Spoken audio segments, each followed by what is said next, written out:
আসসালামু আলাইকুম রহমতুল্লাহ। আজকে আমরা আমাদের ছোট্ট এক বন্ধুকে নিয়ে হাজির হয়েছি আপনাদের সামনে। আমরা এই ছোট্ট বন্ধুর কাছ থেকে আজকে ইসলামের অনেক গুরুত্বপূর্ণ বিষয়গুলো আমাদের ছোট্ট বন্ধুর কাছ থেকে জানবো। তো প্রথমেই আমরা আমাদের ছোট্ট বন্ধুর কাছ থেকে তার নামটা জেনে নেই। তোমার নাম কি?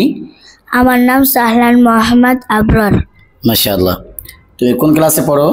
ক্লাস 1। তোমার মাদ্রাসার নাম কি? দারুল মাকাম মাদ্রাসা। মাশাআল্লাহ। তো আজকে আমরা আমাদের এই সাহলান মোহাম্মদ আবরারকে ইসলামের প্রথম এরকম কিছু বিষয় নিয়ে আমরা তাকে প্রশ্ন করব। সে ইনশাল্লাহ এগুলো উত্তর দিবে। আশা করি আপনাদের ভালো লাগবে, দেখতে থাকুন। সাহলান, আমরা তোমাকে আজকে কিছু প্রশ্ন করব, তুমি প্রস্তুত? জি। মাশাআল্লাহ, ভেরি গুড। আচ্ছা, তোমার জন্য প্রথম প্রশ্ন, সর্বপ্রথম ইসলাম গ্রহণ করে কে? হযরত খাদিজাতুল কুবরা রাদিয়াল্লাহু তাআলা আনহু। মাশাআল্লাহ। প্রথম মানব ও প্রথম নবী কে? হযরত আদম আলাইহিস সালাম। মাশাআল্লাহ, ভেরি গুড। মানব জাতির আদি পিতা ও মাতার নাম কি? হযরত আদম আলাইহিস সালাম ও হযরত হাওয়া আলাইহিস সালাম।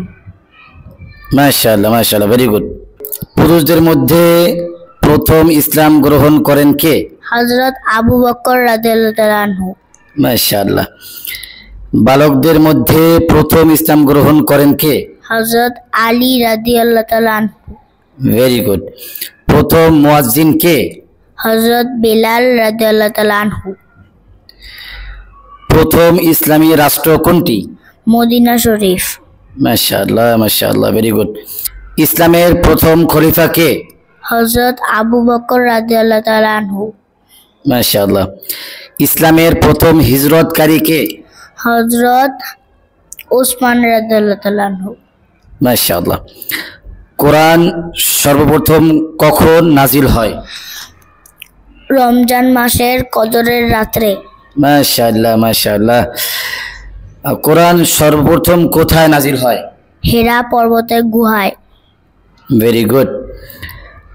কোরআনের সর্বপ্রথম অবতীর্ণ আয়াতে কি আদেশ দেয়া হয়েছে? পড়ো তোমার প্রভুর নামে। মাশাআল্লাহ, সুন্দর। তোমার জন্য শেষ প্রশ্ন সাহলান, কোরআনের সর্বপ্রথম অবতীর্ণ পূর্ণাঙ্গ সূরা কোনটি? সূরা ফাতিহা। মাশাআল্লাহ, মাশাআল্লাহ, জাযাকাল্লাহ, জাযাকাল্লাহ। আমাদের ছোট্ট বন্ধু সাহলানকে অসংখ্য অগণিত জাযাকাল্লাহ, মোবারকবাদ। যে আমরা তাকে 13টা প্রশ্ন করিয়েছিলাম, তার মধ্যে সবগুলো আলহামদুলিল্লাহ সুন্দর করে উত্তর দিতে পেরেছে। আমরা দোয়া করি তার জন্য, আল্লাহ যেন তাকে হাফেজ আলিম হিসেবে কবুল করে। সে এখন ক্লাস 1-এ পড়তেছে। সে ইনশাল্লাহ হিফজ পড়বে, তাদের বাবা মার সেই আশা, আল্লাহ যেন তাকে সেই হিসেবে কবুল করে। আমরা সবাই তার জন্য দোয়া করব, সেই জন্য ভালো একজন ইসলামের দায়ী হতে পারে, এই ইসলামের জ্ঞানকে আরও প্রসারিত করতে পারে। আপনারা ইনশাল্লাহ দোয়া করবেন তার জন্য, আমাদের ছোট্ট বন্ধু সাহলান মোহাম্মদ আবরারকে। আজকে এ পর্যন্তই। ইনশাল্লাহ পরে অন্য কোনো ভিডিওতে আবার ইনশাল্লাহ আসবো। আসসালামু আলাইকুম রহমতুল্লাহি ওয়া বারাকাতুহু। তুমি একটা সালাম দাও। আসসালামু আলাইকুম ওয়া রাহমাতুল্লাহি ওয়া বারাকাতুহু।